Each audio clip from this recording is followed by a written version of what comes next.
In today's episode, we find 90s Nickelodeon board games, movies, toys, and a video game-inspired piece that I have never seen before. Stick around.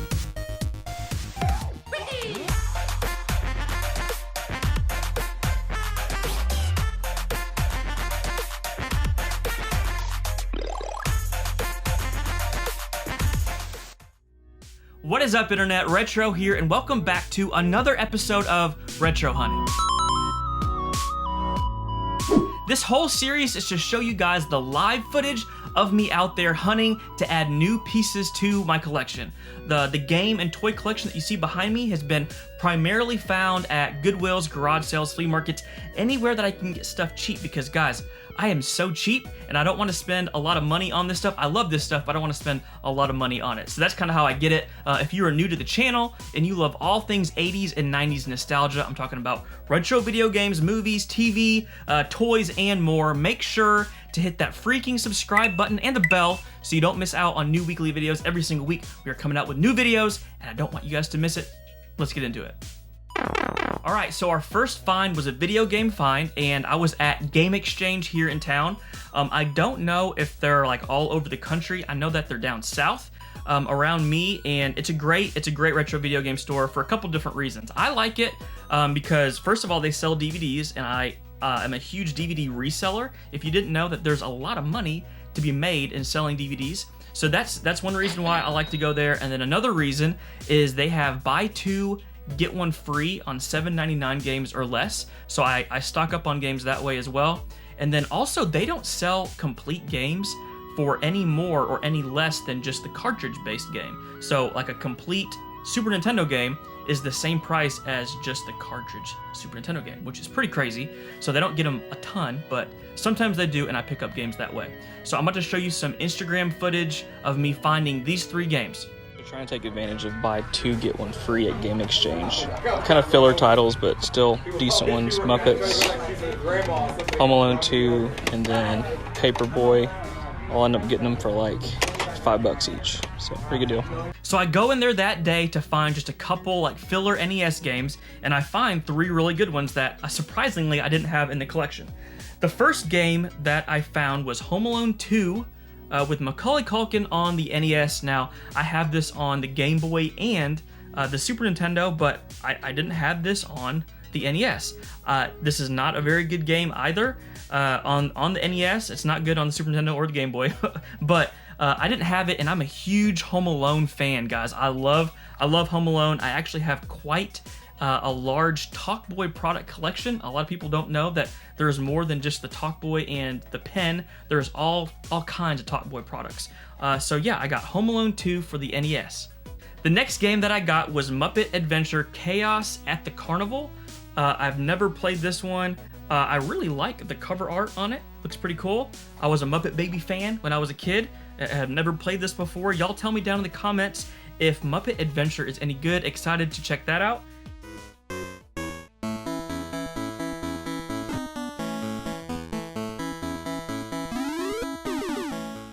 And then the last game that I got was Paperboy for the NES. Now, I've played this game a ton on the Sega Genesis. Me and my dad played Paperboy on the Genesis all the time. I love that game, but I've never played it on the NES. I don't know if this is like the first version. There might be one before this. I'm not sure, but I had to add Paperboy to the collection. So we bought two and got one for free.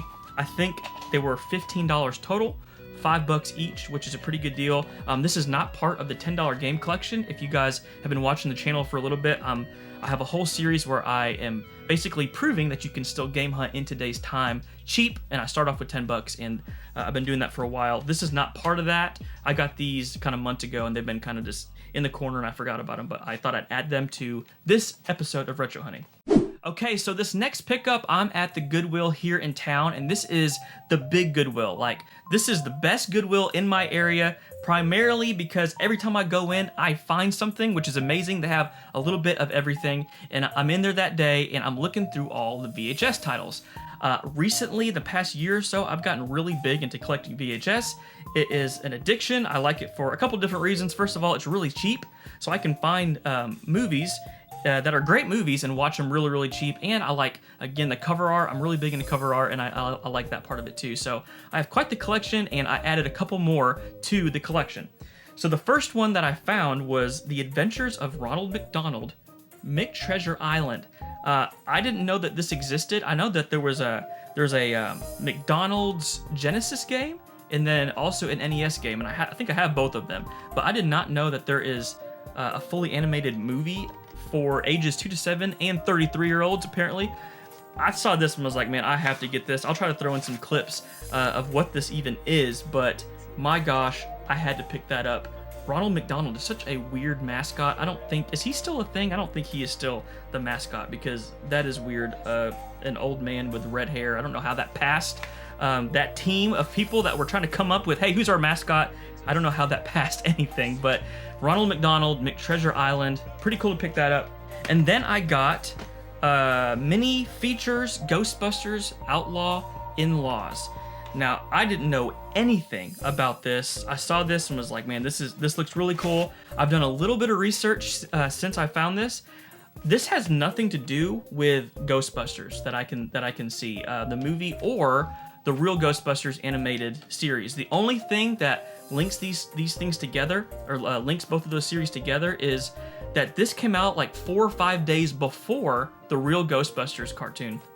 And Ghostbusters had to get the rights for the name, which is kind of crazy. I don't know how this came about and how they both landed at the same time, but Ghostbusters Outlaw In-Laws, pretty cool. I'll try to show you some clips of this if there's any. No, not my bone troller!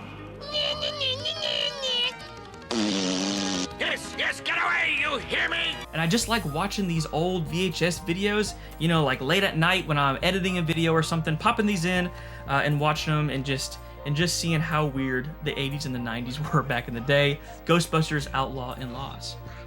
Okay, the next pickup was at the same Goodwill that I just showed you some footage from, but this is a completely different day. I'm over there looking at the board games, and I find some Nickelodeon board games from the 90s, and I could not believe that they were both there. Apparently, someone probably, just donated their board game collection, because I can't imagine 2 Nickelodeon games being donated by different people. So the first one is Rugrats Bump and Bust Out, the 3D board game. Can you ride Spike through the Playpen's obstacle course? Wow. I like this stuff because I was a 90s Nick kid, but I also want to start reviewing some of this stuff on the channel. You guys tell me down below if I should review some of these old board games. Did you ever play Bump and Bust Out, the 3D board game? I love Rugrats, so I had to get this. My board game collection is getting pretty large too. Okay, and then the next board game is even more random, and it is The Secret World of Alex Mack. Wow, I mean, I was floored when I saw this, because I love this show. I have 2 younger sisters, and we're all of like 2 years each apart. But Alex Mack was one of those shows that we all liked and watched together, and I had a huge crush on Alex Mack. I think her real name is Larissa Olenek, I think. Especially when she was in 10 Things I Hate About You. Goodness gracious. Just because you're beautiful, that doesn't mean that you can treat people like they don't matter. I defended you when people called you conceited. I helped you when you asked me to. Had quite the crush on her. But great show. I actually like this show. I think, fun fact, I think this is Jessica Alba's first appearance in a TV show. Way back in the day, she was in just a couple episodes, but pretty cool to find The Secret World of Alex Mack, the freaking board game. Excited to review this at some point. All right, so the next pickup was at a thrift store that I have never been before. I've heard about it, and it is huge. It's like 30 minutes away from where I live, and I thought I'm gonna go check it out. I go there, and usually whenever I go to like a new thrift store, I'll film like the entire thing, the whole experience, and make that a retro hunting video by itself. I didn't think to do that. I start walking through this thrift store, and I find so much stuff right off the bat. I wish I would have filmed the whole thing, but regardless, I didn't. I found some cool stuff though, and I filmed whenever I did find this stuff. So the first thing that I found was I go to this booth, and they have a bunch of books. The little golden books, I've never really been big into those or anything like that, because usually I just find like Pinocchio or like these old fairy tale books, and I don't care about those. Well, I go over there and I see some right off the bat that are amazing. And the first one is Tailspin Ghost Ship. And these, man, these look amazing. I can't wait to read these to my son. Hopefully he likes them. I'm always forcing 80s and 90s nostalgia on my son, hoping that he will like it. And he just wants to watch Ryan's toy review. So here is Tailspin Ghost Ship. And then here are two DuckTales ones. DuckTale, The Secret City Under the Sea. And DuckTales, The Hunt for the Giant Pearl. Y'all, I was obsessed with DuckTales and Tailspin. Really great video games if you never played them, some of the older games. But I thought that was awesome to add these to the collection. I don't know where I'm gonna put them, but I think these were $1 and $2, $1 each. So I picked up 3 little golden books. A little golden book, my bad, for the collection. Sweet to add these. All right, so we're in the same thrift store, and I find something amazing, guys, that I'm like, whoa. I didn't even really understand or know what it was when I first saw it. And it is this Street Fighter II talking arcade bank. I thought at first it was like a little mini arcade or something like that. It's got a joystick and it's got buttons, and I could not believe what I was seeing. This thing is amazing. I love the artwork on the side. This is going to be just a great piece to add to the shelf. Now, I made a huge mistake, and I actually opened this up already where all the batteries are, and it was completely corroded. I honestly thought, this is just going to be a shelf piece, and it was just going to be, more for decor. Well, I clean it and put new batteries in, and it works. I wish I would have filmed that part of it. I did not, but I can show you how it works if it will cooperate right now. So here's the back of the bank, and when you open it,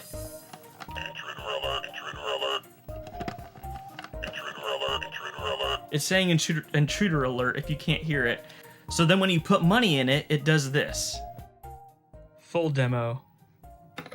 Coin accepted. Get ready, warriors.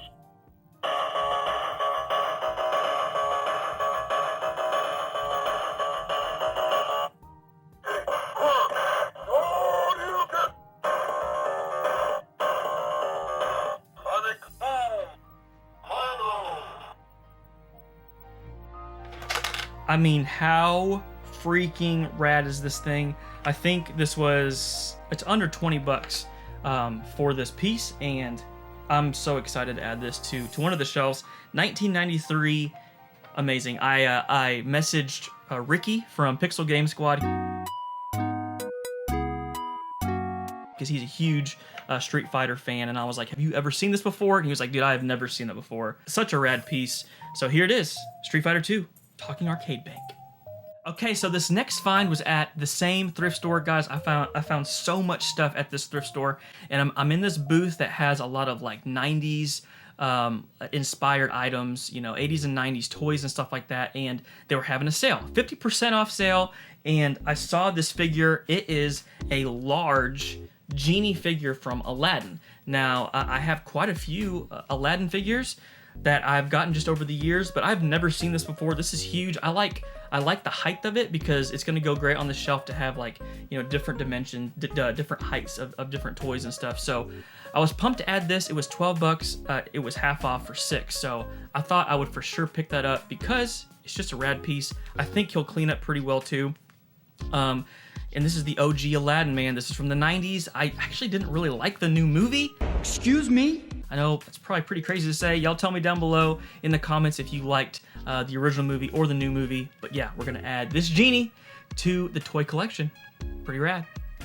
And my last pickup was from the same thrift store in a different booth. All of this stuff was in different booths, which is always cool about thrift stores. It's like all these people's random crap that they're trying to sell. So I'm looking around and I find a VHS, a 90s movie that I've never seen before. I like made it a lifelong goal to collect all the movies from my childhood on DVD, and it took me forever to find some of the like more random DVDs that you just don't see very often. Like I found Skateboard Kid and Skateboard Kid 2 recently. I never see those, but it has been like this goal of mine to find them. Well, whenever I find 90s movies that I had never heard of that are like kid movies, I am like just drawn to them and I want to watch them because I'm like, I've never even heard of that before. And that is what happened with this movie. It is called Tourist Trap with Daniel Stern. A once-in-a-lifetime vacation Who's gonna tell the kids? Hey, don't you worry about the kids. They're gonna be thrilled. with a few minor speed bumps. It's like driving a car. Is driving this normal family crazy? Where is Pointy Finger? Where is Pointy Finger? Here I am. Here I am. But now, George Piper will do anything to bring his family back together. Let's get this show on the road. Daniel Stern and Julie Haggerty star in Tourist Trap. I think maybe this is like just like a made-for-TV movie. Maybe, potentially. I don't know. It's Daniel Stern, and I think Daniel Stern is hilarious. Give that man an Oscar for being in Home Alone and Bushwhacked and Rookie of the Year. Rookie of the Year is one of my favorite movies. I actually think he wrote that movie too, maybe? I can't remember. Let the big dog eat! But Tourist Trap, it's got Faye from What About Bob? This girl was in D3 The Mighty Ducks. I don't think she's ever done anything else since then. I don't know this kid. But guys, Ryan Reynolds is in this movie. Like, I think this is one of his first movies that he was ever in. He is like a teenager in this movie. I haven't watched this yet, but Tourist Trap, I'm gonna have to watch this. I also want to do like reviews on movies. I want to do a ton of different videos that I just don't have time for, but reviewing old like crappy 90s movies would be really, really fun to me. So and that is all the finds for this episode of Retro Hunting. A lot of really cool stuff. Y'all tell me down below your favorite thing that I found. I would say for me, for sure, the Street Fighter 2 arcade bank was my favorite thing. So cool to add that to the collection. But the NES games, you know, that's awesome. I didn't have any of those. The books, the DuckTales books are cool. That huge genie figure is really cool. And then I got to add some more board games to the collection. Y'all, thank you so much for hanging out. Like the video, comment below your favorite thing. And until next time, peace.